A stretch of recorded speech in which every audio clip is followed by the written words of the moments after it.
let's read another story problem together. Rose wrote 8 letters. Nickel wrote 12 letters. How many more letters did Nickel write than Rose?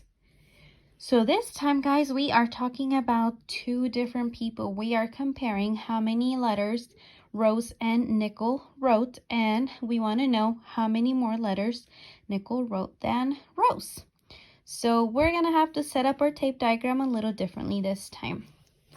So we know the story problem is about Rose, and we know it's also about Nickel.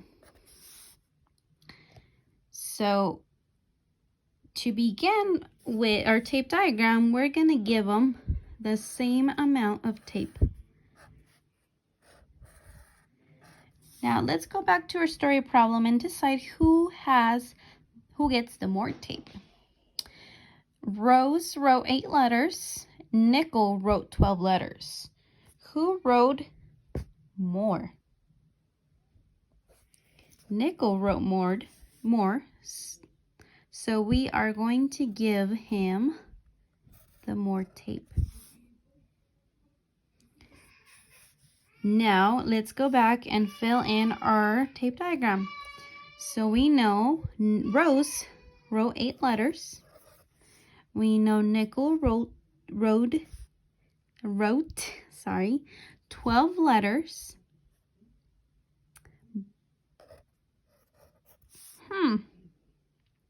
Does 12 go in there though?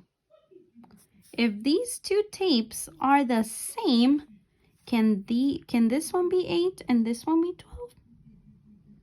12? It doesn't make sense, right? Nickel wrote 12 all together. So her whole tape is 12. And if Rose wrote 8 and her tape is the same size as this part of Nickel's tape, then this must be 8 too. This is what we don't know. We're trying to find. This is the more. If that is the more, this is the fewer right here. What equation can we write to figure out how many more letters Nickel wrote than Rose?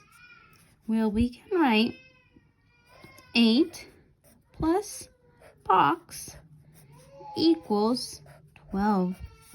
And that equation looks almost like the one in our other problem, except this time we're talking about two different people, and we are comparing the amount of letters that they wrote. So again, we can count on, because we know that strategy is very efficient. 8, 9, 10, 11, 12. So 4 seems to be our missing number. So Nickel wrote 4 more letters than Rose. If Nickel wrote 4 more letters than Rose, we also know how many fewer letters Rose wrote than Nickel. That is 4 as well.